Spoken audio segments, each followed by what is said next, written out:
to PV Magazine Europe 2025, live from our studio in Berlin. We'll get underway with our opening session in just a moment. First, though, a quick look at what we have coming up over the next few days as part of PV Magazine Week Europe. Coming up today, we are talking electricity grids, integration of solar projects, and how Europe and other regions can simplify and speed up the process of project development and grid connection. We have several great speakers focusing on solutions like electrification, flexibility, and power purchase agreements to get more solar onto Europe's grids. And a little later today, I will be in conversation with the one and only Dean Solon, founder of Create Energy, about cooperations across the supply chain and around the world to get those PV projects built more quickly as well. And that's just day one. Coming up tomorrow, I leave you in the hands of my excellent colleagues, Bláthnaid O'Day and Matthew Linus, who will be discussing the latest technologies driving savings and optimizations in the operations and maintenance sector. That's tomorrow at 11 a.m. Then we are shedding light on some concerning quality issues observed in PV projects lately and what asset owners and other stakeholders can do to ensure long-term reliability. That's coming up tomorrow at 3 p.m. Central European time, of course. Then I will be back in the studio on Wednesday with a session covering the latest on solar cell and module technologies. That's TopCon and beyond, coming up at 11 a.m. Then later on Wednesday, the very talented Marianne Villoon will bring us back to that all-important quality topic with a session focused on module degradation and performance issues. That's Wednesday at 3 p.m. Finally, then on Thursday, December 4th, we round things out with a day focused on energy storage. Maria Maisch, head of our dedicated energy storage platform, ESS News, is looking at key considerations for those purchasing batteries and other energy storage system components. That's coming up at 11 a.m. on Thursday. And then at 3 p.m. the same day, PV Magazine's editor-in-chief, Michel Fuss, is looking at co-locating batteries with solar and wind projects, increasingly a requirement for those projects in many European countries. So we are set for a week packed with discussion of all these key issues that the solar and energy storage industries face as we head into a new year that's already marked by a whole lot of uncertainty. I, for one, am very much looking forward to it. We have put together an amazing program for you over the next few days. And special thanks go to all of our speakers and panelists, to all of my colleagues here at PV Magazine, and of course to our event sponsors, our lead partner, Create Energy, Platinum partners, Huasun, Jinko Solar, Scholes Technologies, and Trina Solar, and gold sponsors, Bellectric, Intertech CEA, and Stäubli. And now let's get on with our first session, shall we? We are kicking off by addressing what has become one of the key challenges for solar, and that is finding space on the grid for more generation capacity and spreading that generation out beyond solar's midday peak to make better use of all the energy generated and avoid negative prices, curtailment, and other outcomes that aren't much good for anyone. Deploying energy storage is, of course, a huge part of that solution to smooth out solar supply, but it's not the only piece of the puzzle. And in the first part of this session, we are going to focus on how energy demand can adapt to a system that's based on a high level of renewable energy. First up, in just a moment, we'll hear from Dan Walter, a principal at energy think tank Ember. He will share some insights on how electrification of transport and other industry sectors can work to the advantage of renewables. Following on from Dan, we have Itamar Orlandi, Director of Commercial Strategy at Pexapark, here to share the latest on power purchase agreements and how these can reshape energy markets and ensure offtake for renewables projects. And finally, we have John Ferris, Head of Flexibility at LCP Delta, joining us to talk about, well, flexibility and how large consumers can react to market signals and energy availability.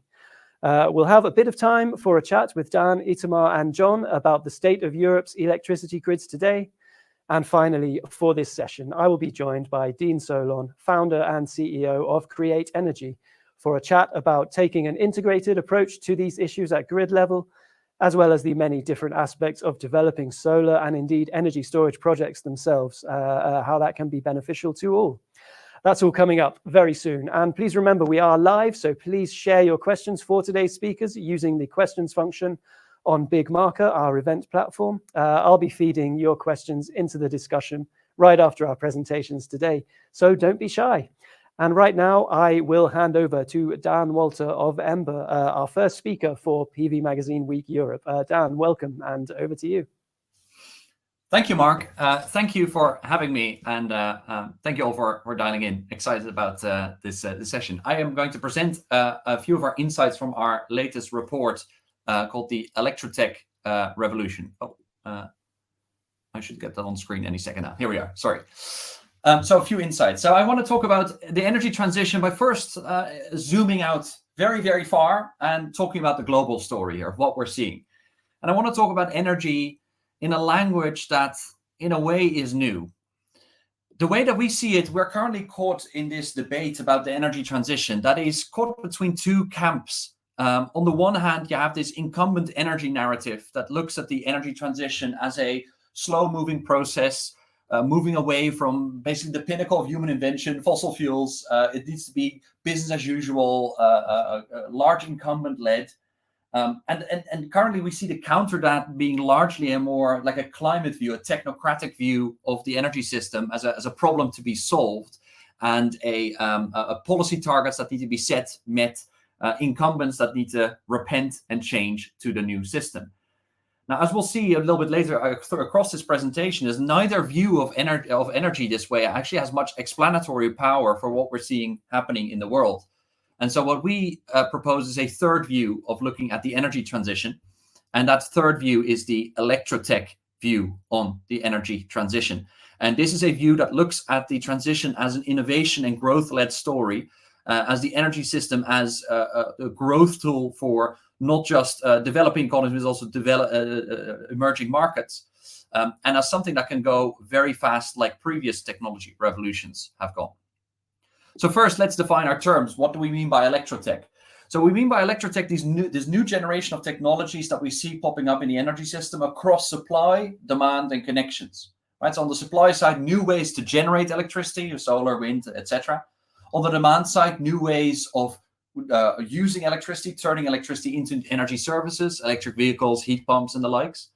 And of course, the connections in between, where you have battery storage, new power lines, but of course also all the software that makes supply and demand smartly talk to each other. So this is a whole new way to organize our energy system with these new technologies that are all, as you can see on the charts here, all exponentially growing at the moment. It is a mistake to think that these technologies are somehow like quite new or the result of recent climate policies. We've been working on each of these bits of Electrotech for centuries, right? So if we go back 200 years, we already have our first prototypes of batteries and electric motors, and after decades and decades of evolution, they started becoming competitive about 50, 60 years ago, and since then they become cheaper and cheaper and cheaper.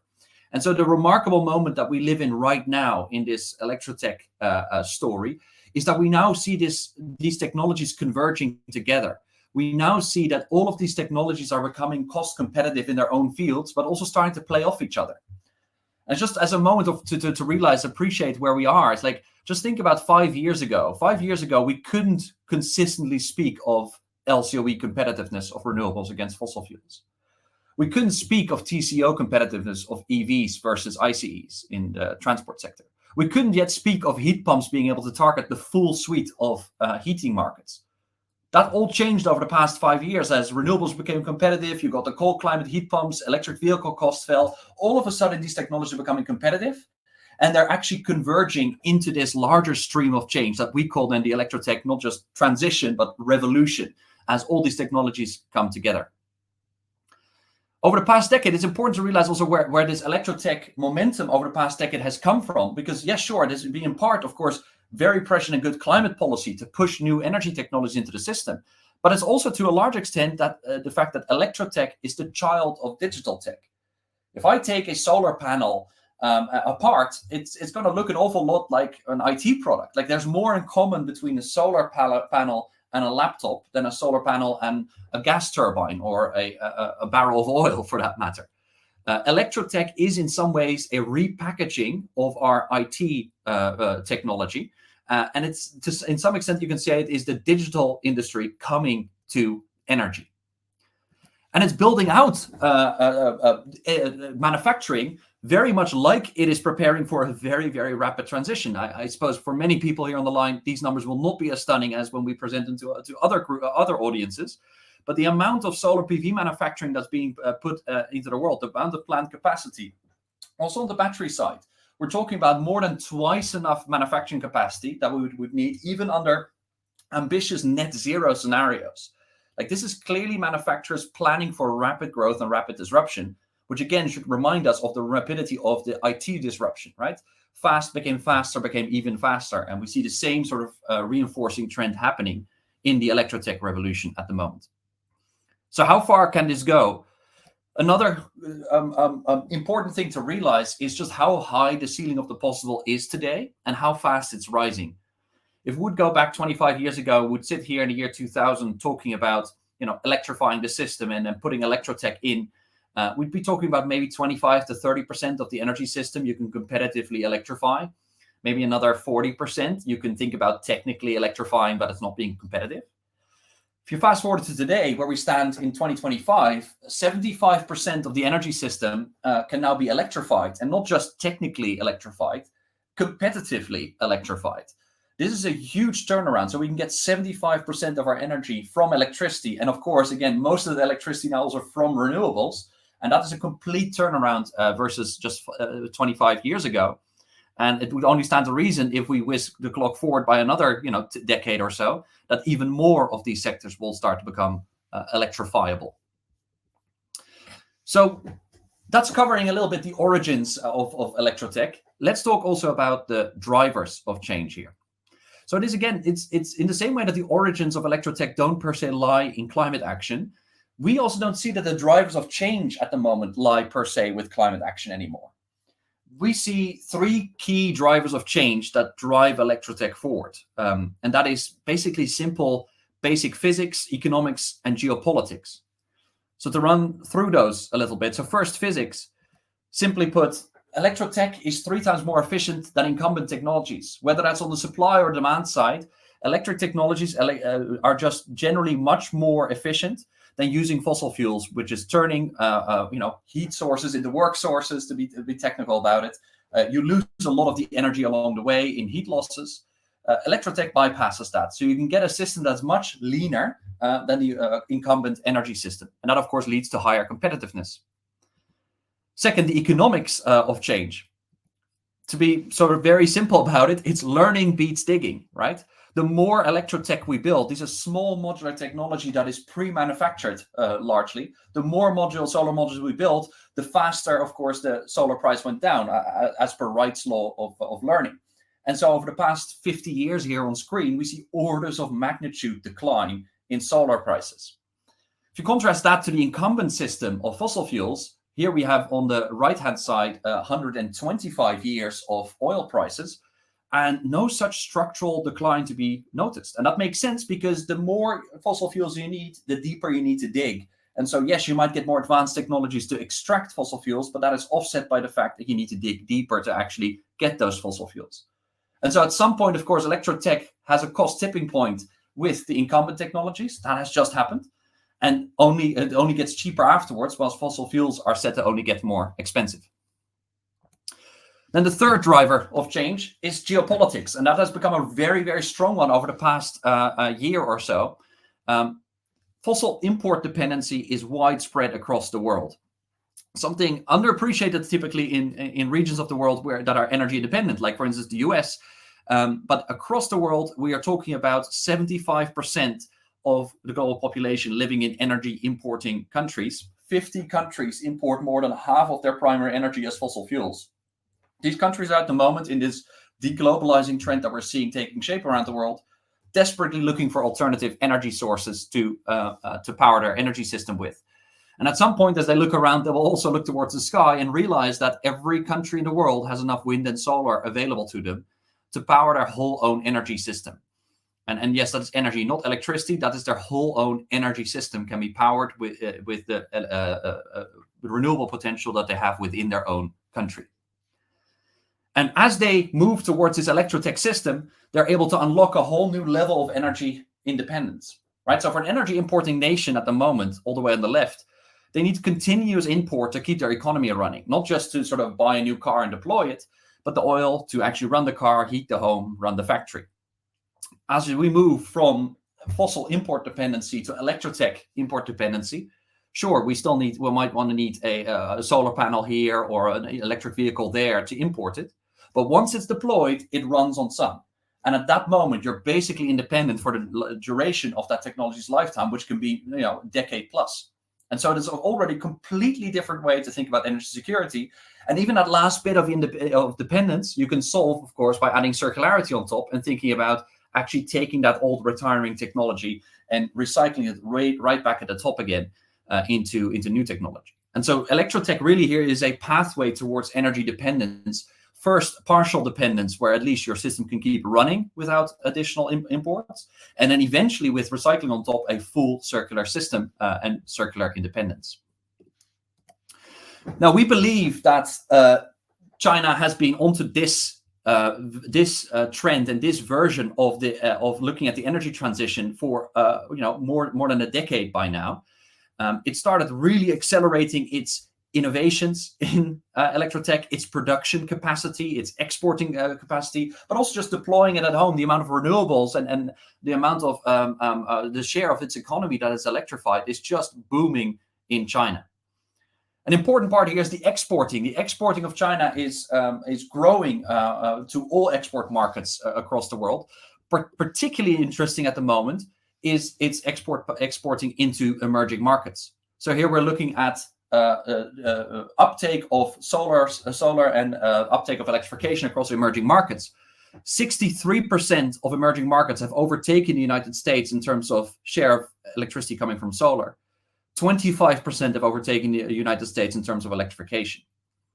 And it's important to look at this page twice and think none of these two narratives that I started this story with, right, the fossil incumbent narrative or the net zero narrative, neither of them have any explaining power about this data. Neither of them have any understanding, because the fossil take would be, these poor countries surely don't have money for the frivolities of electrotech. But no, these are countries that are not very rich and they're still taking it up. And the climate view would say only with good climate policy will you actually run towards this new technology. And that's also not the case, because none of these countries have particularly strong climate policy. And so there's something else going on. And that's our argument, is this is an electrotech revolution proof point. There is a larger narrative here. So what does that then mean for us right now? I'll run through this very quickly. But for us, that means this is the decisive decade, first and foremost. A century in the making, electrotech is now going to define the next decade. Manufacturing capacity is in place and will keep growing. The S-curves will start hitting now the steep part of the curve. So that means very rapid growth. Electrotech is already competitive, but as it becomes cheaper, it will just simply become irresistible for people across the world. And yes, also as the new rises, the old will go into decline, and we will see fossil fuels peak this decade. We need to be cautious here, speaking here from the Western perspective, because our automotive sector is a warning sign of what can happen when you are too late jumping on the electrotech train. China went from 5th to largest car exporter in the world, powered with electric vehicles, putting large parts of major economies at risk. So we need to be fast and pick good solutions and scale them. How to pick those solutions is just about going back to the fundamentals and asking ourselves, when we see a new solution and a new technology, asking ourselves, does it make the system more efficient? Is it small modular so it can benefit from learning curves? Does it actually enhance the independence and security of its users? If it's yes to all those three questions, you probably have a winner. If it's only one or two yeses, maybe still. If it's three no's, like for instance, I would argue carbon capture and storage, it is very clear that you do not have a winning solution here. Another thing I think very important to realize in the West is that we have to electrify. One of the great differentiators between OECD countries, here showing green, but also still many emerging economies, and China, is that most OECD countries have built up a lot of wind and solar, a lot of generation, but they haven't actually put those new electrons to work by electrifying. So it is indeed a displacement of fossil fuels with wind and solar, but actually not using those new electrons to do new things with. And this is what China is doing, and this is why China we see as a class apart, why we call that really an electrostate building nation, because they're not just creating more renewable energy, but they're also putting that to use to grow their economy in new ways. So then to round up, the conclusion of our report. For the first time in history, we can harness now the power of the sun. This has been a long time coming. This is not just a modern climate fad, but it's been coming for a century. The drivers are very fundamental, and the revolution will come fast. And this is the decisive decade. We now need to surf this electrotech wave, and otherwise we will just be dragged under. I'll pause there. Thank you very much, Dan, for sharing your insights with us on this great electrotech revolution. Please do stick around as well for the Q&A coming up in a moment. But for now, though, please to our audience, please do keep your questions for Dan and for all of our speakers today coming in. Right now, though, I will hand straight over to our next speaker, which is Itamar Orlandi from Pexapark. Itamar, welcome, and over to you. Much, Mark. Good afternoon, everybody. So the topic of my presentation, here we go. I titled this The Repricing of the Energy Transition. And I want to pick up exactly where Dan has ended in many ways, is that renewables have won. They're now the cheapest technology on the grid. They're what dominates power generation. And what that has, the result of that is a bit of a repricing of this market. Maybe just very briefly, what gives us at Pexapark the right to opine on this? We're a pricing intelligence provider. We really do this. We're working very closely with some of the largest IPPs in Europe on their commercial strategies, on commercializing their power, helping them to close PPAs, tolling agreements. But also we run all of that data and provide pricing intelligence around where the market is headed and where it's currently priced. So I wanted to zoom out and pick up where Dan has left us, right? When I said repricing of the energy transition, I really want three takeaways for you to take away from this presentation. One is we're in a new phase of the energy transition, and it's costing IPPs a lot. They're under attack through lower prices, higher volatility, almost across the board. And this is notable not just in pricing of power.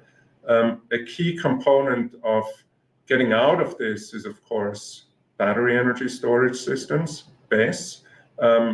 But you can play the same playbook that IPPs are used to in the BESS space. And largely as a result of that, there's a lot more competition in the market, not just from power generators, but also from other traders today. So what we're seeing on this slide is, this is actually not so new. The power generation or the solar industry has gone through a different phase change, if you like, in terms of how we commercialize power every 5 to 10 years. I think many of you will be familiar with the different phases here. So the industry is very much used to change. Arguably, this one is a bigger change than other ones. Number one, why? It's a big change for the IPP business model, but it's also a change for the energy transition.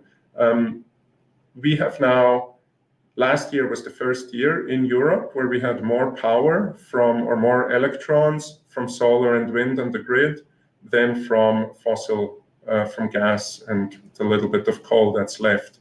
The implication of that is, of course, not just that we're saving emissions, it's also that the majority or the largest generators on the grid are now zero marginal cost generators. They generate at zero marginal cost. It doesn't cost them anything to run, produce more. And so the result of that, we have seen a decoupling of power prices, or of the power prices fetched by solar and wind from the baseload price. We've seen a massive increase of volatility, and we're probably seeing the biggest change to how the energy market or the electricity market in Europe works since liberalization about 20 years ago. So this is a massive change we're undergoing. Now, we said renewables have won. Well, there's one caveat to that. They've won the supply side. The demand side has barely changed, right? So power demand in Europe is almost stable. We had a lot more renewables on the grid. And the result is somewhat predictably is that power prices, the price for solar energy specifically here that we mapped out, has massively come down. Big part of that has been the effect of the energy crisis. Big part of that has been the cannibalization that we've seen over the last few years. I think that story is fairly well understood. But we're also seeing other elements. So you see at the bottom of these charts, the gray line, imbalance costs. It's a little hard to see, but in some markets, they have really started to notch up. Imbalance costs, those are really the fees that you pay your route to market provider to dispatch the power into the intraday market to balance. That's gone from a few cents or a few tens of cents a few years ago to sometimes a handful of euros in some of the smaller markets, even double-digit euros for how much that fee costs. Of course, combine that with lower overall prices and the margins just go down. Even the top line, your net revenue, so to speak, goes down. Bottom line here, whereas in the past we said 50 is about the average price, today we're seeing the net revenues that you can achieve from building solar or wind well below that, sometimes even in the 20s. This is a big change for IPPs. But it's not just that the wholesale power prices have gone down. We've also seen demand from corporates drop. So what has been the answer to the previous picture for a number of years? Generators said, well, we'll sell the power to a corporate. They want ESG, they want green credentials, they want additionality from new assets. Bottom line, they're willing to pay us a little more. Well, as we can see here, we track this very closely. And as you can see here, even as recently as half a year ago, there was a premium for how much corporates pay over the fair value of that power. So what a wholesaler would pay for it. Those premiums have now vanished in effect. So the good old stopgap solution of let's find an ESG-driven corporate to buy my power, underwrite, effectively create a virtual version of what used to be an auction revenue, that has disappeared now as well. So that pathway is not open anymore. Clear answer is, of course, well, the volatility has to give, and the obvious contender is battery energy storage. Now, this speaks to the vibrancy of the solar sector. We've seen this market accelerate at unimaginable pace just over the course of this year. So I think everyone's seen that coming, but the pace of that has been very quick.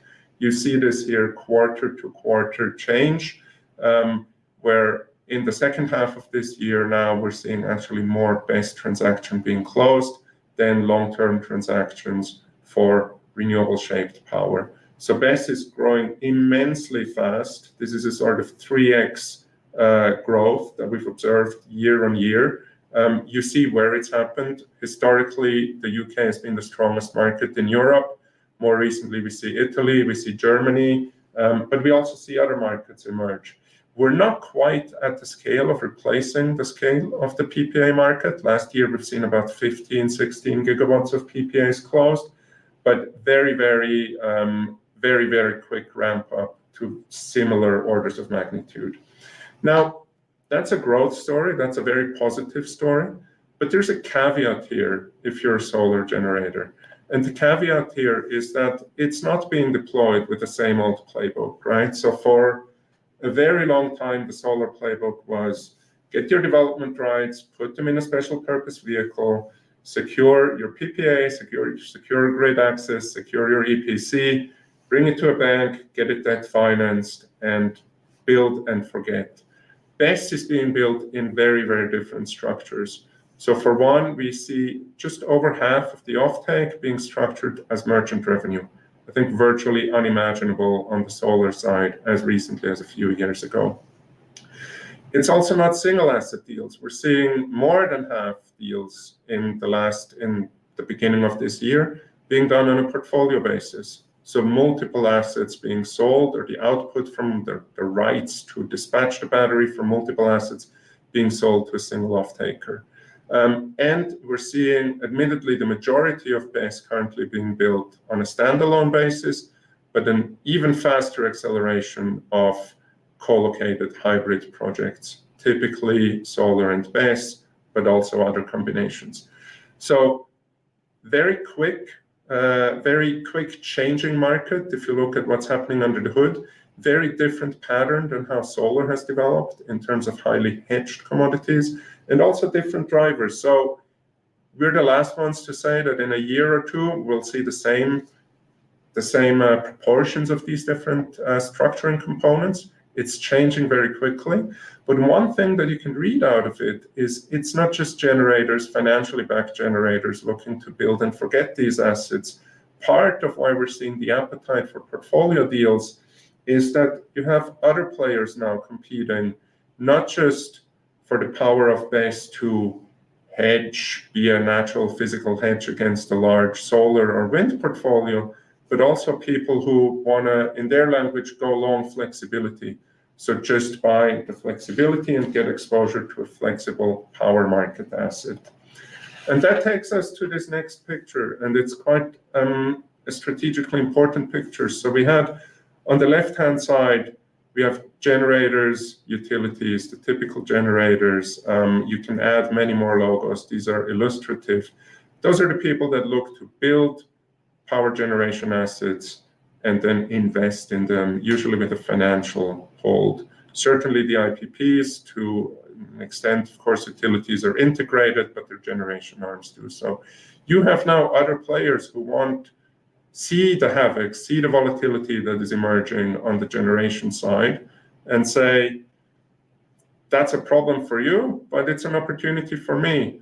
Right? It's not just you who can hedge those. I might be able to make those hedges, unlock those portfolio effects different, better, more efficiently than you.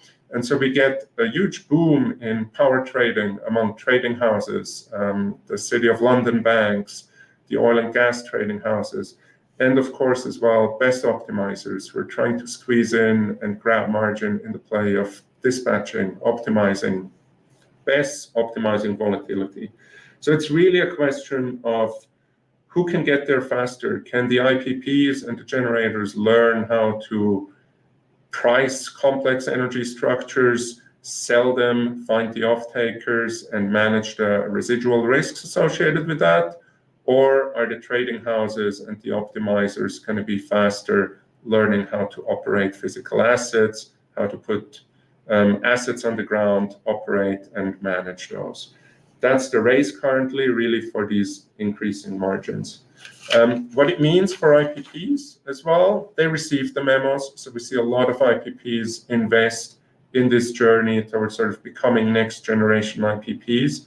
They're not going to rebuild entire utilities, but they're moving on from, whereas it was a few years ago, the skill was add a PPA originator, so you can sell to a corporate. Now we're seeing them get a lot more sophisticated about structuring much more complex PPAs, structuring multi-asset PPAs, optimizing their portfolios from short-term hedging to looking how you sell or identify route-to-market providers, how you sell certificates, actively unlock economies of scale on that. Increasingly, we see IPPs move into balancing. Is that something that they can do themselves? Is that something that they can optimize, where they can take part of the responsibility? So undertake much more of these effects. That is the next frontier for IPPs.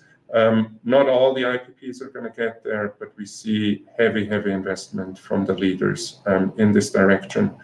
Just to wrap this up as well, I want to close the loop. I labeled this presentation the repricing of the energy transition.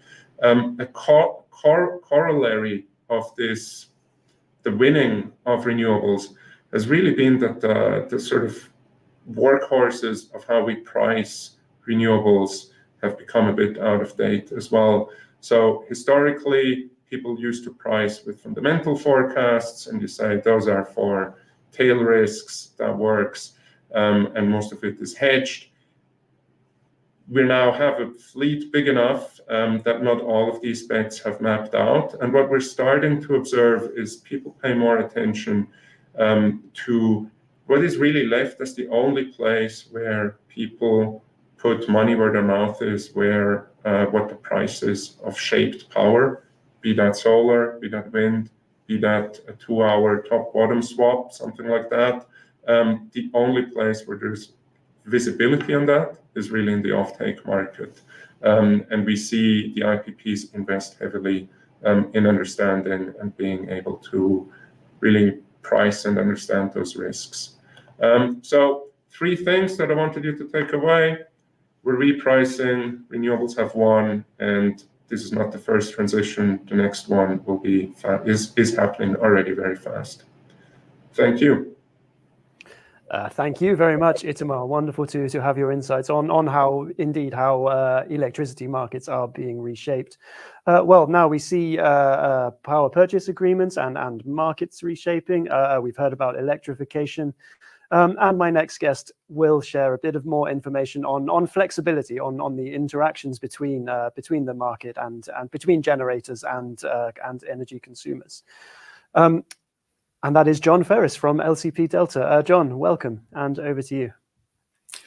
Thank you, Mark, and thank you to the previous presenters. I'm Head of Flexibility at LCP Delta, and we've been involved in research, consulting, and modelling the markets in the energy transition for about 20 years. And I've been trading in the markets personally for about 20 years, and for as long as I can remember, people have been saying the markets aren't working. That's been a refrain for various reasons during that time. The latest iteration is the increasing prevalence of negative prices. So I'm going to look into what's causing negative prices, what we can do about them, and the opportunities for flexibility. So starting with why we're seeing negative prices. Markets have been structured historically where demand is passive and generation sets the price and generates enough to meet demand, with the cost of the last generator setting that price. So the marginal generator sets the price where it meets demand. Now, we've always had more generation than demand, at least most of the time. I remember an energy minister in the UK saying back in the 1980s, they had 18 gigawatts more capacity in coal generation than was needed to meet peak demand. So negative prices aren't just a feature of having more generation than demand. They're a feature of generators being willing to pay to generate, for the right to generate, to meet that peak demand. And that might seem somewhat irrational. Why would generators pay to generate? And there are some rational reasons, which I'll go through on the right-hand side here. First of all, is a lot of generation is inflexible. And it's not just renewables, but we're seeing nuclear that's less flexible than coal and gas. You've got combined heat and power that produces heat, and other generation that's must run for other reasons, including providing inertia and system services. The increase in renewable power has changed the dynamics with much more weather-driven generation rather than price-driven, as well as the electrotech revolution bringing behind the meter generation, solar rooftops, whether it's residential or commercial and industrial, are not driven, they're not incentivized to operate based on market prices. And lastly, contracts are defining whether generation should produce or not. We've looked at PPAs. There's also contracts for difference, that if you have a contract to generate, you will look to meet your obligations under those contracts rather than just responding to the market because you're not exposed to the market. As has already been mentioned as well, physical grid constraints are increasingly causing generation in particular zones not to be able to reach where demand is. So the price in that zone can see a surplus of generation willing to generate that's being held back by the grid. So here's a few examples of how that's appearing in practice. Looking at 4 different countries, assessing the amount of renewable generation on a monthly basis against the number of negatively priced periods in that month. And we can see it's not just renewables. In France, nuclear generation and renewables leaves it with the similar pattern in terms of the number of negatively priced periods as Germany, yet with a much lower proportion of intermittent renewable generation. That's also a function of the two countries being coupled both physically and in the markets. In the GB market, we're seeing a good correlation between the number of negatively priced periods and the share of intermittent generation rising rapidly above 40% renewables. And that's a pattern that we're also seeing in Spain and Germany, where we're also seeing the impact of market rules, where generators not being allowed to bid below zero, or behind the meter batteries not being allowed to charge from the grid and soak up excess renewable generation are having an impact on the prevalence of negative prices.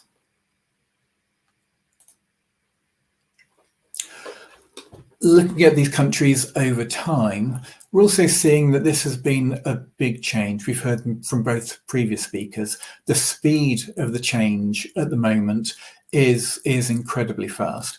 The growth of solar generation since the high prices in 2022 has caused a step up in negative prices, particularly in Germany and France. We can see that step change 2023, 2024, 2025, setting ever higher records.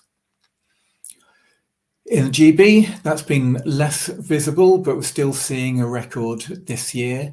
And in Spain, there's been a huge step change this year as the market rules have changed to allow negative pricing.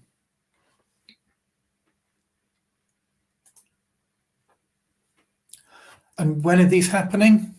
Well, if you look at these heat maps over the last 3 years, taking each day throughout the whole day, you can see in Germany in particular, it started out as a summer phenomenon that we see negative prices driven by solar generation in particular, but also by periods of low demand. So weekends with low demand and high solar are particularly exposed to negative prices.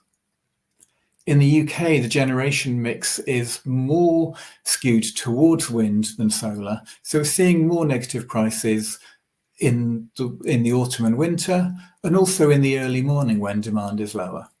We can also see across Germany, GB and France, the Christmas week with low demand seeing negative prices.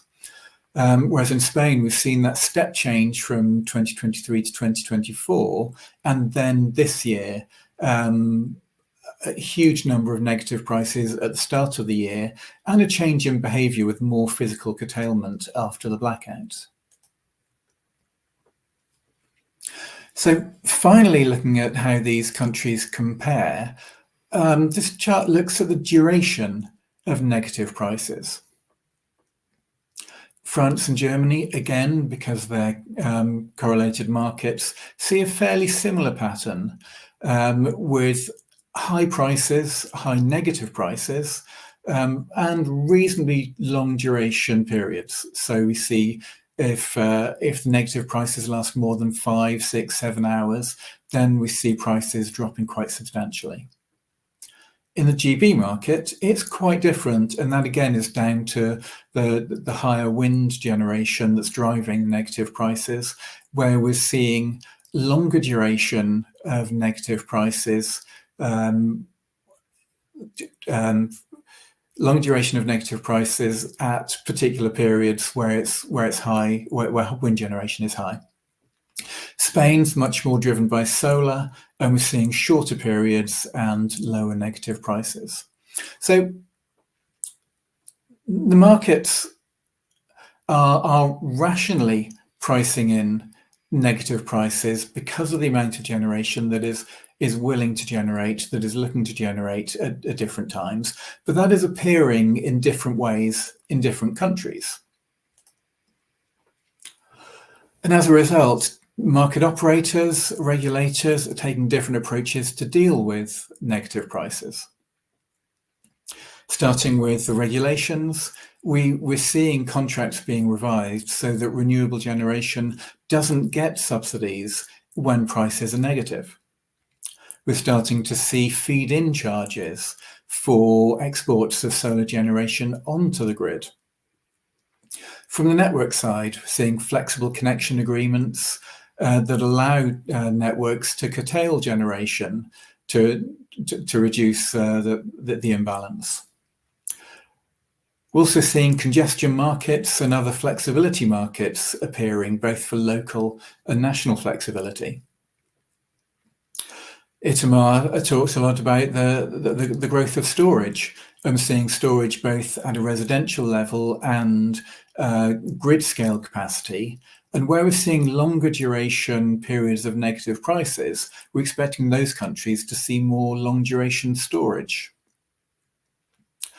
Finally, on the consumer side, and taking us full circle back to the electrotech revolution, the assets that we're seeing in the electrification of demand, whether it's heat pumps or EVs or solar generation on people's rooftops, combined with batteries, providing that capability to provide flexibility much more on the demand side than on the generation side. And that's where, if we're talking about the markets not working, it's because we're still thinking too much of demand side response being a last resort and the demand side being passive participants in the market. And this is where we're seeing investors and innovators responding as best they can to the market signals, whether it's retailers providing tariffs which incentivize behavior that respond to market prices with dynamic tariffs or innovative time of use tariffs, or aggregators and optimizers aggregating and controlling assets at a residential level and trading them into markets where they're allowed. One thing that we have seen is that consumers are put off providing flexibility when they're told it's something they have to do, when they're told it's rationing of electricity.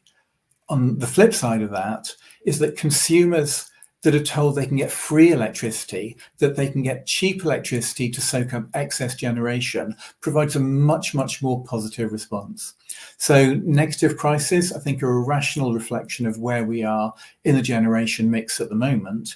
We can harness those negative prices to encourage the demand side flexibility to participate in the markets. And in that way, we can bring the demand side into the markets and really be an active participant in the electrotech revolution. And I will end my slides there. Thank you, John. Thank you for joining us today. And well, we have a few minutes now for questions. So I will welcome back Dan and Itamar to the stage. If you can turn your cameras on once more, gentlemen. And yes, we have a few minutes. We have quite a few questions in already, but we may be able to squeeze a few more in. So please do keep your questions coming in. I'll try and get through as many as I can. And let's start with probably a question for John first of all. What role do you see for flexible connection agreements in this system? So we've seen a huge increase in the connection queues over the last 2, 3, 4 years. Again, that's another phenomenon that's changed incredibly quickly. Flexible connection agreements can allow more generation and potentially demand, where we're seeing the same concept of data centers, connect to the grid where there is abundant capacity 90–95% of the time, but current rules prevent them from being connected because there's a few hours in the year where that increased demand or increased generation may be constrained. So rather than waiting until the grid is reinforced and increasing capacity for a few small periods, and also increasing the excess capacity that's going unused, flexible connection agreements enable both generation and demand to be connected much earlier to make better use of the capacity that we already have. So I think it's an essential part to make better use of the networks and get assets connected quicker. Mm-hmm. And do you see that happening already, or is more kind of needed on the policy side to make that happen in various regions of Europe in particular? I think I'll answer yes to both of those questions. We are seeing that happening. It's an increased requirement. We're seeing changes to how the connection queues are managed as well. So projects that are ready to be built can't hold up connection capacity. So that combination of managing the queue and offering flexible connection agreements. We've seen a number of big batteries in the Netherlands, for example. We've seen flexible connection agreements in the GB market. We're seeing that as an area where change is happening relatively quickly, given how slow regulatory process can be in this industry. And well, Dan, I think electrification as well is in many ways dependent on policy. Do you see those policies in place already to make it happen, or do industries kind of need more of a push there? I think definitely need more of a push, right? I think the main thing that we're currently seeing going wrong, again, particularly in Western countries, is not enough optimization on lowering the power price. So we have extensive policies in support of electrification, on the CapEx support, sometimes even OpEx support, carbon markets to incentivize uptake. So a lot of demand side policies are coming in, whilst actually the simplest policy that would be very good for not just for the decarbonization, but also competitiveness in the West is to just laser focus on getting the cost of electricity down, and then the market can do its work. And so that's, I think, one of the main things that we're currently seeing going wrong in the West, and what we actually can learn from, for instance, from our Asian colleagues working on just getting that power price lower, and then the markets will take these new technologies up. Mm-hmm. Another feature of kind of European energy markets is there's quite a lot of interconnection between different countries. What role does that play? I guess in flexibility, first of all, John. I guess you can look at it from two sides. On the one hand, interconnections means that it's a source of flexibility, that you don't have a single market having to provide all its flexibility. You can transfer power across the continent, and that's of huge benefit where there are times when it might be windy in one part of Europe and not in another. When you look at the amount of solar generation throughout the day, at peak, it is more than any one country can use, but that peak shifts across the continent as we go through the day. So it's a way to make more efficient use of both the generation and networks that we have. On the flip side, it's also an opportunity for flexibility providers to be able to provide that flexibility, particularly from batteries, to neighbouring countries. So you don't have to rely solely on one market for an investment. If you can build a big battery like we're seeing it, particularly in the Netherlands or Belgium, that are relatively small countries, they can provide flexibility to France, Germany, even across interconnectors to the UK.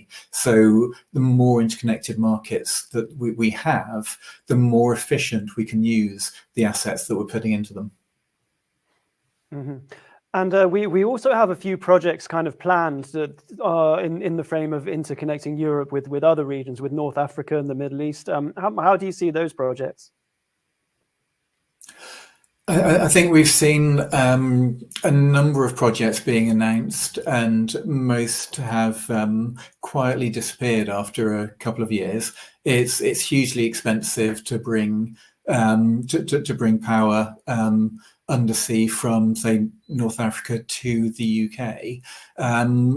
We did see the benefits of Spain being interconnected with Morocco over a much shorter interconnector when they had the blackouts and recovering. So interconnections between the continents is valuable.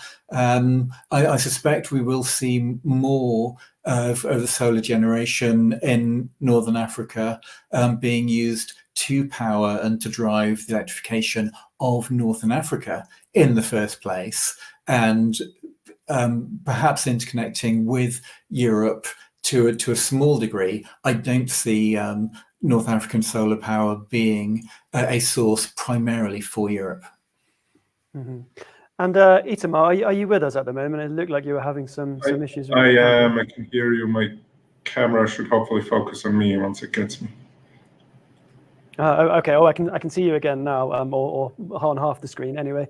But I'd love to get your view on what interconnections and what that kind of means for PPAs. Whether you see international PPAs as a practical thing. Yeah, we see that's a great question. I share John's skepticism about the ex-European interconnections. I think within Europe, that the economic logic is very clear. The more interconnection, the better, right? The bigger your market for the power, so that's clear. We have several challenges. One from topography. The other is also it tends to be fairly difficult, if not impossible, to secure interconnector capacity for more than 1 or 2 years out. So it's very difficult to sort of hedge power with an off-taker in a different market. That makes it difficult. It's very powerful if you're in a trading, a several days or weeks ahead environment. But it's very, very difficult to get an investment signal against a buyer in a different market, or really reduce the price risk that markets are not fully correlated. So very difficult to price. Where we have seen them take up quite a bit is virtual. So corporates who buy cheap power in Spain, but actually use it to offset power in the Netherlands, for instance. But I don't think that doesn't really solve the technical challenges. So that will be a sideshow. Mm-hmm.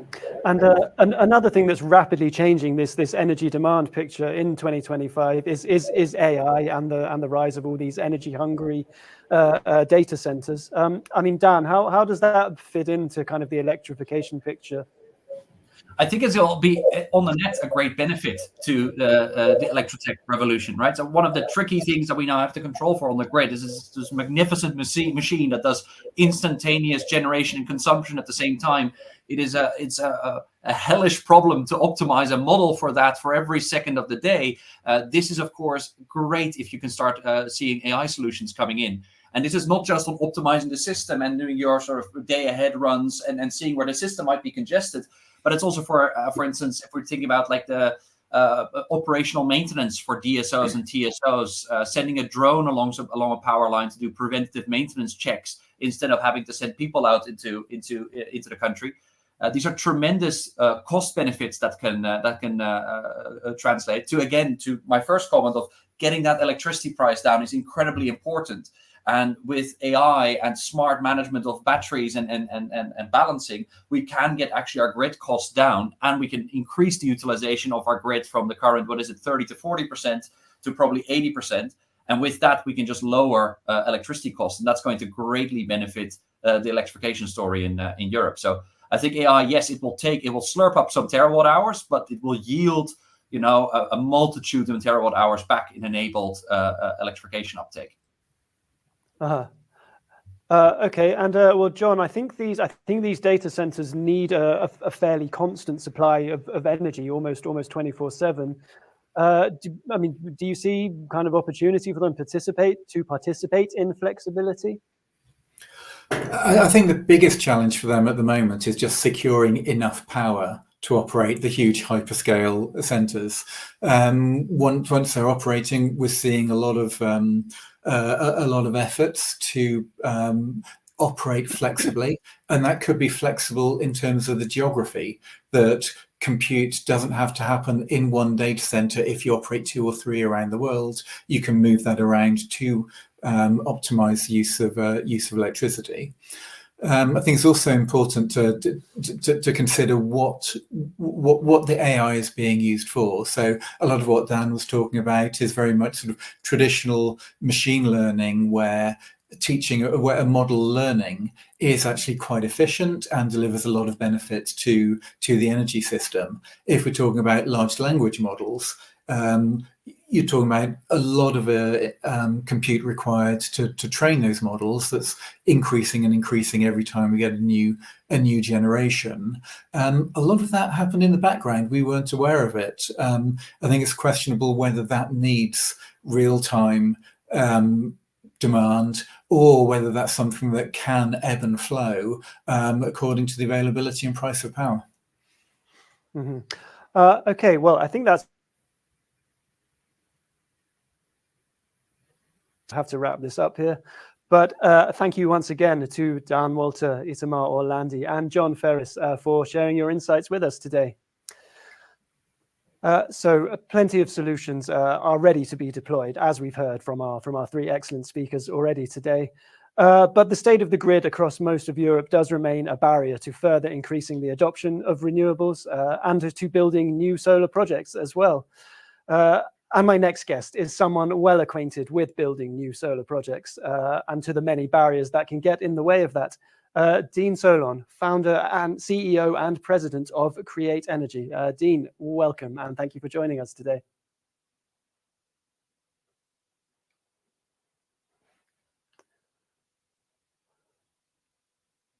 Oh, are you with us, Dean? I'm sorry, I can't hear you over here. Something is. Oh, can you see me now?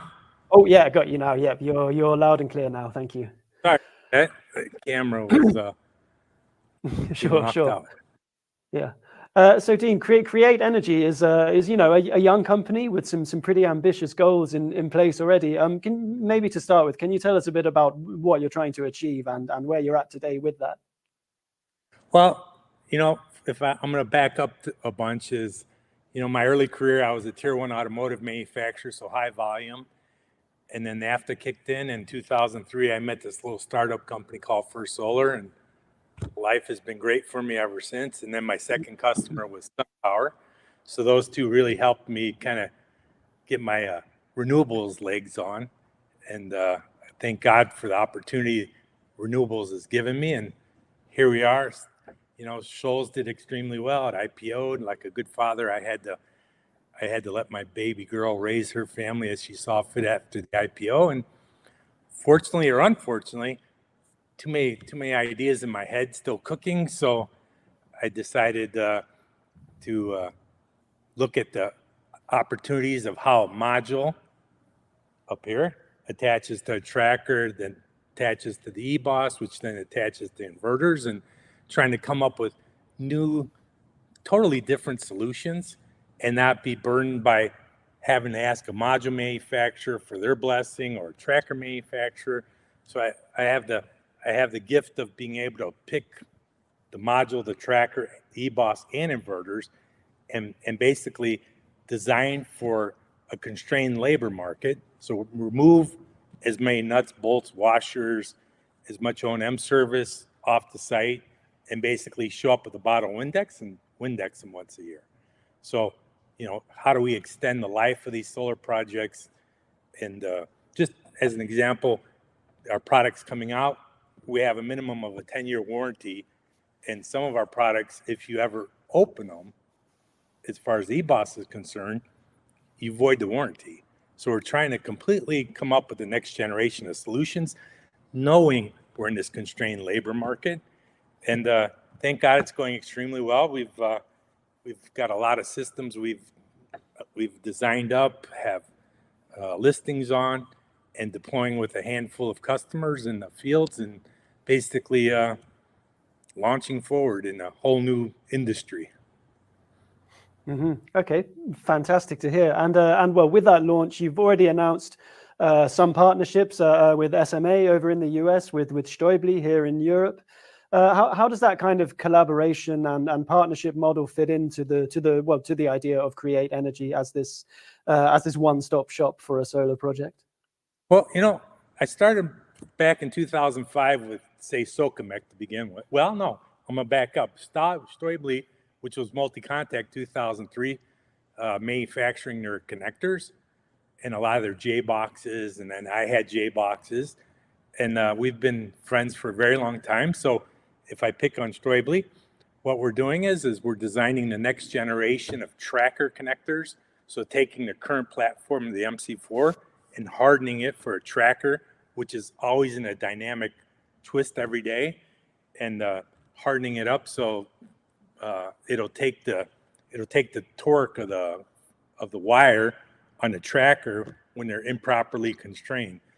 So we're we are setting up manufacturing to build those connectors in-house. We'll start production of those in Q1. So Stably is one of my first customers in my previous career. And then the second one, which is Socamec, who was selling me disconnects, friends with them for a very long time. We've gone into an agreement to build their battery energy storage systems here in America, for North America. And we'll start out with between a 500 kilowatt hour to about a 2 megawatt hour battery pack, skid it up, drops on a solution that comes out of our factory, pre-manufactured, factory accepted, delivers to the site, pre-commissioned, plug it in, and off it goes. So we're doing a lot of new, exciting designs with Socamec. And then with SMA, I've been friends with Florian and Jürgen for a very long time. And we're starting off our relationship with the building of the Peak 3 string inverter. So we were going to start that production at the end of Q1, and we're ahead of schedule. So we'll probably start that production sometime in February and deliver American-made string inverters, SMA string inverters. We'll manufacture the string inverters here at Create.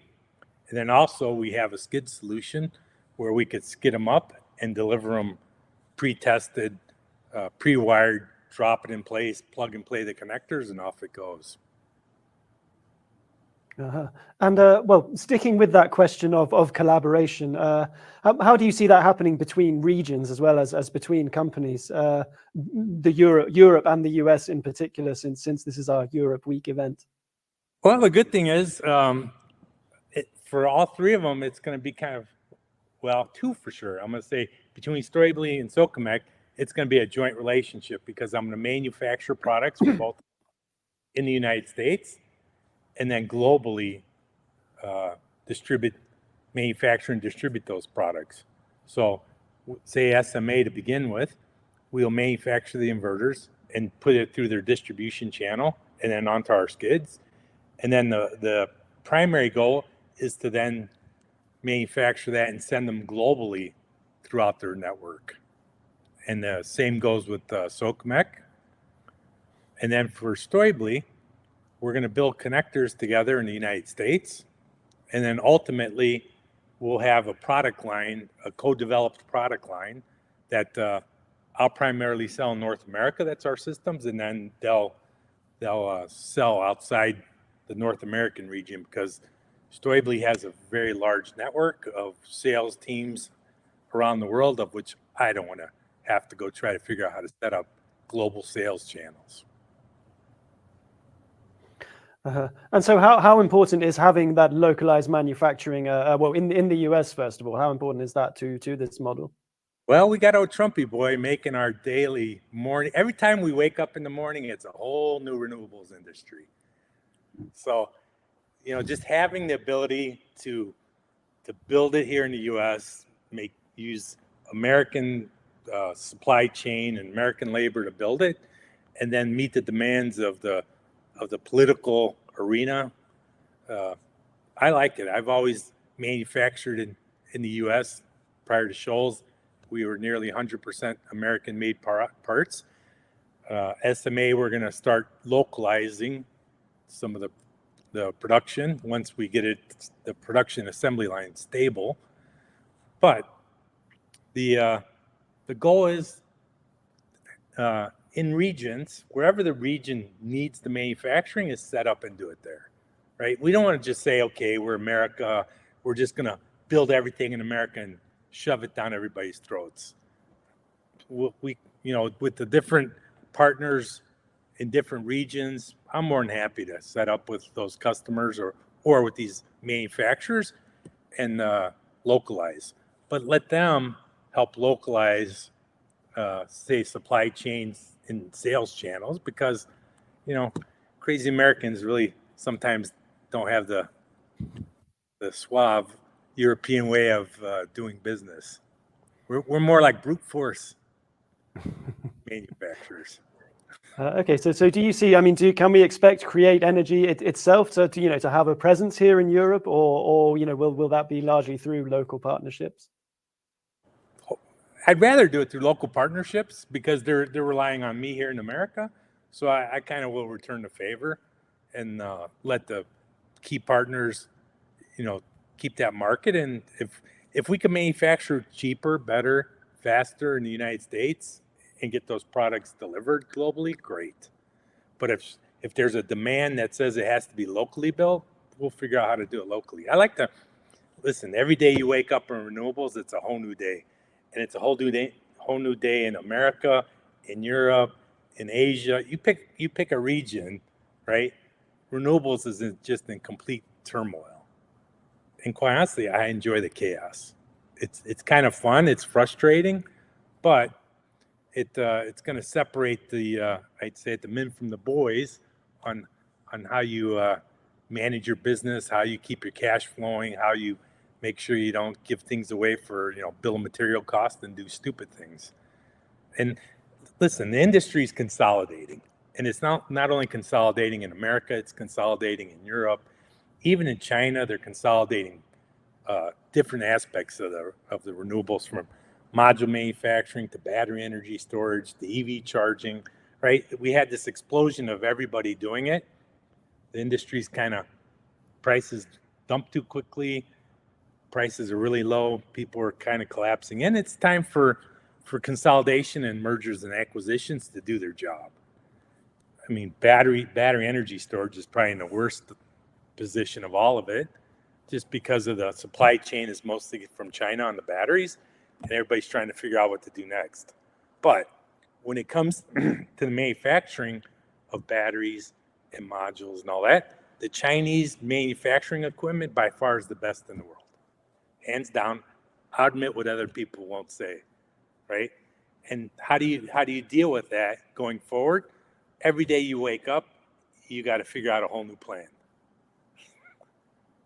So one of the things I love doing is not putting any plans in place ever, and just naturally letting. It's like we're in this big pot of chaos, a big sea of chaos, and we're in a rubber raft. And the only thing we're doing every day is bailing the water out of the raft. Just keep bailing. The rubber raft is going to float us around in this pool of chaos. We're going to come to the other side, and things will be okay. When we all look up after the storm's over, there's going to be a lot less of us. Fortunate or unfortunate, it sucks, but there was too many players in giving away too much stuff with too many solar sites or renewable sites that really didn't make sense, other than they were collecting money from our governments to install. And if a solar field or battery energy storage can't survive on its own without tax incentives, it's not a sustainable business. So all this is kind of policies trying to figure out what the hell to do. Manufacturers are trying to figure out what to do. And even the mergers and acquisitions, who's going to live, who's going to die, who's going to get absorbed. It's a crapshoot every day. Welcome to the chaos. And I mean, in this kind of chaos environment, I mean, how did you decide which projects to move forward with? Yeah, I'm going to say my easiest one is whoever writes a purchase order first wins. You're looking back here behind me. I did a project with Nissan on battery energy storage and charging. That's actually an electric Harley right there that's supposed to represent an EV, a Nissan Leaf. But that was the very first project, was designing a microgrid for Nissan Corporation. So that showed up in our lap, and that's the first thing we focused on. Then some solar projects came in, and then more battery energy storage. So we're kind of following this 3-tier path of renewable, of solar, BESS, and EV charging. Kind of all three of these are concurrently running simultaneously, and they're all kind of in this little 3-way race. And I just keep saying, whichever purchase order comes in first, that gets the majority of the focus. But we've been in a design cycle for a couple of years now, so we have listed battery energy storage products to sell now. We have listed solar projects. We're building EV charging solutions with Blink Charger here in America, that's in Europe now, installing solar or battery energy storage tied to EV charging. So it's it's fun. It's chaotic. One day you wake up and you're heavy in solar. The next day you wake up, you're heavily in battery energy storage. And the good thing about battery energy storage and solar, it's like, remember Forrest Gump saying it's like peas and carrots. Those two go together like peas and carrots. You in America, especially on data, hyperscalers and data store or data. Damn, I'm having a brain fart. Hyperscalers. They're requiring gas generators, BESS, solar. Hell, put some small nukes on them it'll help, right? The power usage of the data centers is out of control, right? So I don't say just put all solar in or put in all batteries, right? We got to be kind of pragmatic and realistic on how do we deliver so much power to these data centers, because they're just they're like T-Rexes carnivoring electrons all day long. How do these data center operators see solar though, right? I imagine you're in conversation with some of them. Yeah, weekly, as a matter of fact. And a lot of them are installing or bidding out and getting ready to launch solar fields near their data centers at huge rates. Like a small one starting here we're playing with is 250 megawatts out of 10 gigs. They want to put in 10 gigs in 3 years. I mean, is that possible? Maybe, hopefully. It takes that's one group of data center guys. And you multiply that by multiple sites around the country and then multiple sites around the world. If you're not looking at the data center people and renewables, you better kind of refocus your attention to them, because it is literally an outrageously growing market. And the data center folks aren't they're price sensitive, but not as much, because they need power delivered on time. You win a contract, you better deliver on time, because they love these two letters, which is LDs, which means liquidated damages. In America, we love lawyers. Everybody likes. So when you don't deliver your parts on time, all of a sudden they're bringing out that contract that you signed that's, 50 millimeters thick. I'll throw a little metric in there for you. Okay, but and well, we are trying to figure out, which industry to go. But if anybody around the world is figuring out what to do, figure out how to get to the data center hyperscaler guys with renewables, because it's going to be the fastest growing industry we've ever seen for a long time. And another feature of this kind of chaotic time that we live in is an increase in tariffs and trade restrictions. Not only from the US, certainly as far as solar components are concerned. Is that kind of a threat though to the idea of quick delivery? We thought it was going to be, but really it hasn't caused much trouble at all. Especially from Europe to US, that relationship, nothing. I mean, it was a blip. Now, things from China into the US, that's a bigger blip. That's more like a roadblock, but it'll get solved. We America and Europe cannot. Oh, sorry, my phone's going off. My phone just went off. We can't survive without having a global supply chain, right? As much as everybody wants to bitch China, without China, we wouldn't have modules, a lot of good modules. We wouldn't have a lot of good battery energy storage or batteries, right? And let's face it, the production they have 10 years ago was probably shit, if I could say that word kind of publicly. Now, it's pretty good stuff, right? Now, how do we fix this imbalance on trade and all that? I think it's all going to work out here shortly. I call Uncle Sam and Uncle Mao. They don't want to fight, right? This is just boys acting like boys in the playground. They're throwing sand in each other's face for a bit. I think they're going to solve it. I think, and let's face it, if Europe and America said, okay, we're just going to 100% build modules in our countries, good luck. Because where are the machines coming from? China. You put 100% tariff on the equipment to make the solar panels or the batteries, you're just as screwed, right? So eventually, common sense is going to prevail, and we put in more manufacturing in America. Europe needs to do the same thing. Europe needs to put more manufacturing in Europe. I grew up building things for a living. So I fly the American flag with products and labor. You guys are going to fly the EU flag with products and labor, right? Everybody needs to kind of build and make things, because we're being old school. You can't just turn dollars by banking systems and financial models. I mean, a lot of people have gotten very rich from it, but in the end, you got to produce something real to sell it. At least I need to feel products going across our hands, receiving in money and doing it day in, day out for the next 50 to 100 years. Just exchanging dollar for dollar in a financial model. I'm too stupid to know how to do that well. But building renewables, I'm pretty good at it. I mean, you've certainly been doing it for a while. So another challenge that certainly Europe's solar industry has faced, and I think a similar situation in the US, is a skills shortage, a shortage of workers out in the field. I mean, how do you approach this when you're looking to speed things up, especially?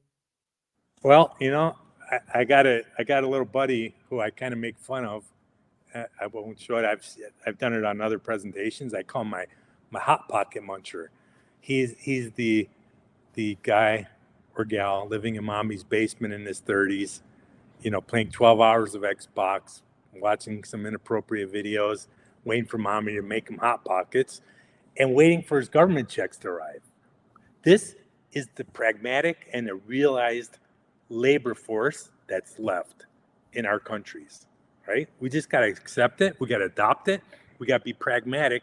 And how do we design systems where you could grab this person out of the basement, get them off the Xbox or their PS5, turn them into a productive worker, but in the systems we're designing and now selling, you're only required to bring 2 tools to the solar field with you.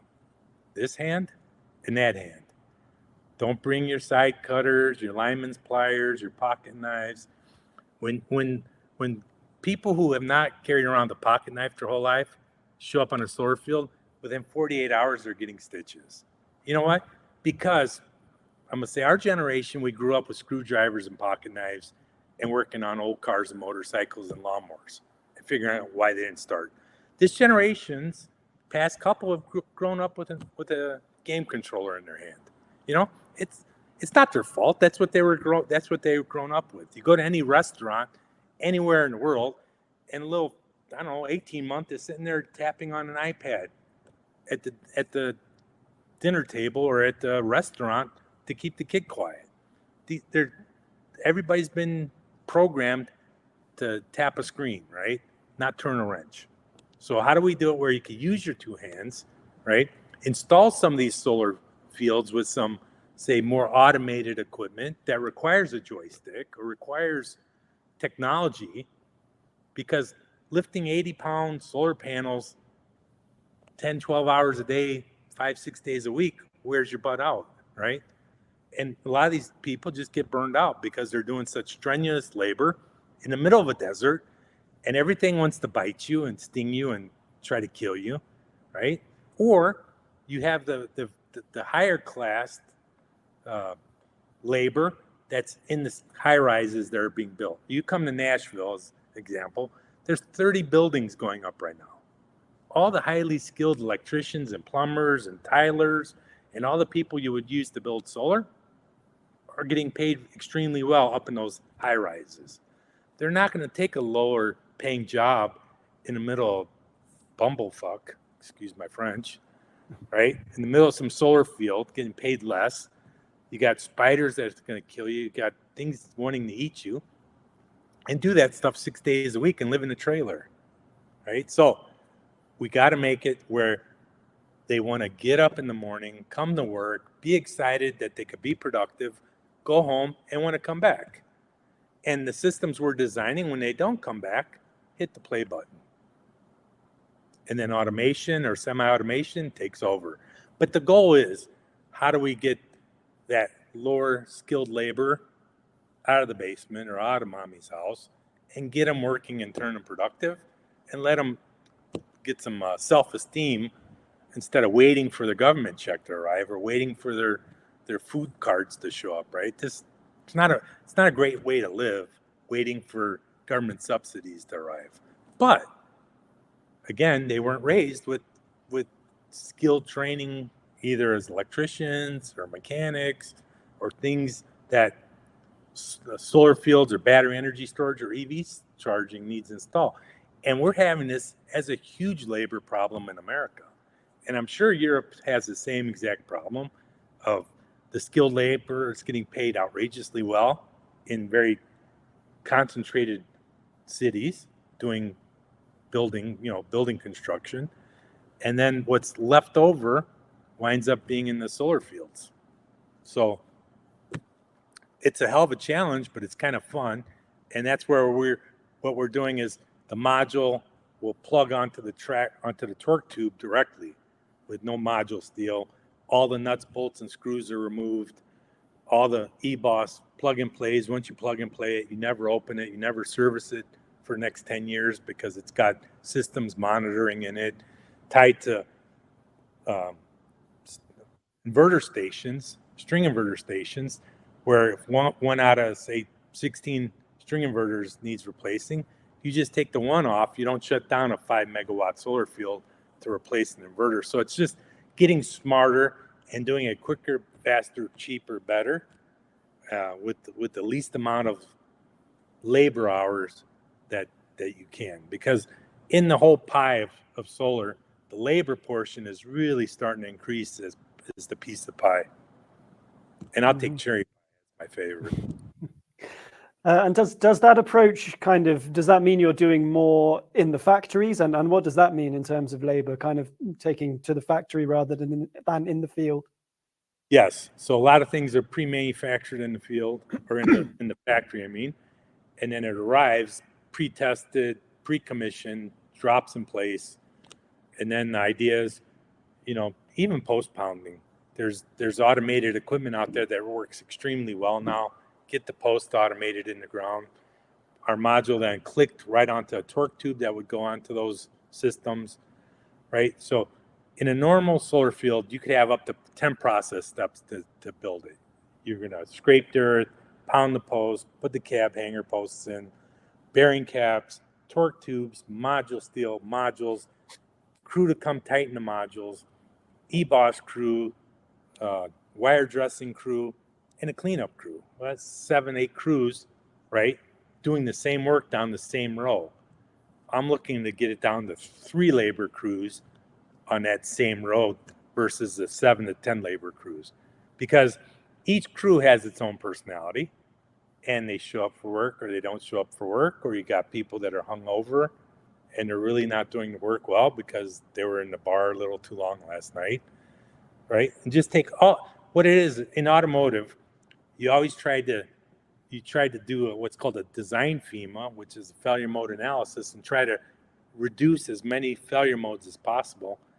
I'm saying the hell with that. I'm eliminating all the failure modes. And what are failure modes? Labor that's not showing up on time. Nuts, bolts, washers, screws, things that you have to go and check with a torque wrench.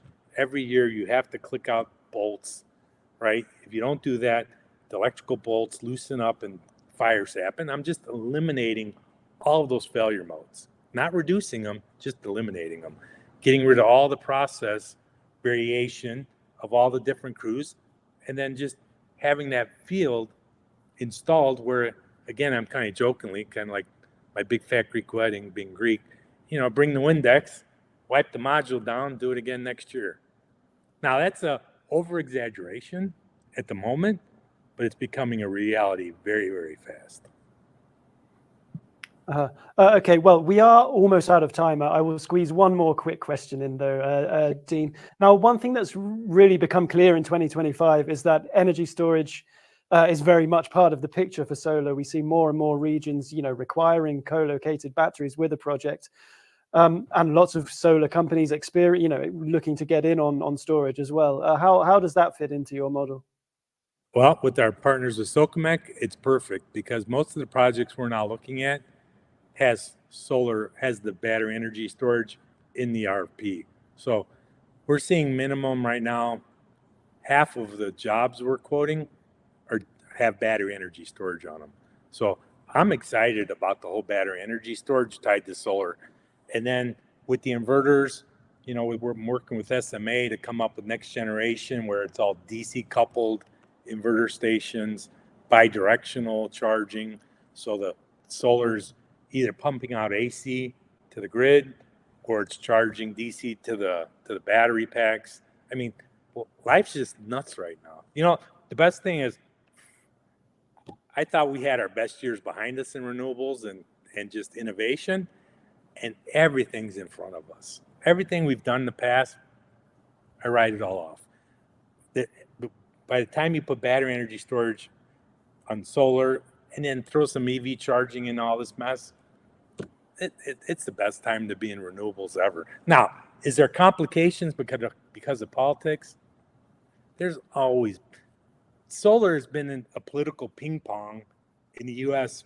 forever. It goes between Fox News and MSNBC, and us people in solar, we're like the ball that bounces back and forth on the ping pong table. But we are climbing. We are steadily climbing as a business. I fear not that there's any troubles for renewables at all. The game of politics is politics. We all know it. Every 3 to 4 or 5 years, it changes. But again, I think every day you wake up in this space, it's a whole new world. And I like it. It goes along with the whole ride the chaos wave. Well, I think that is a strong point to finish on, and we are just about out of time in any case. So thank you once again, Dean Solon and Create Energy. It's been a pleasure to speak with you this afternoon or this morning where you are. Thank you very much for having me. And well, thank you once more also to Dan, John and Itamar for their insights in the first part of this session. And thank you, of course, to all of you for joining us as well. That is about all we have time for today. Visit pv-magazine.com for up-to-the-minute news on solar and energy storage. And subscribe to our monthly global magazine for in-depth coverage of those key industry trends as well. Our final edition for 2025 is out this Friday, packed with the latest on grids and negative prices, as well as China's efforts to balance its oversupply situation. And in the meantime, PV Magazine Week Europe continues tomorrow. Do join us then. We'll kick off once again at 11 a.m. in the capable hands of PV Magazine's resident computer geek, Blonard O'Day, who'll be hosting a discussion of the latest technologies coming to solar and storage project operations, including integrating AI applications and managing cybersecurity threats. That's coming up tomorrow at 11 a.m. Don't miss it.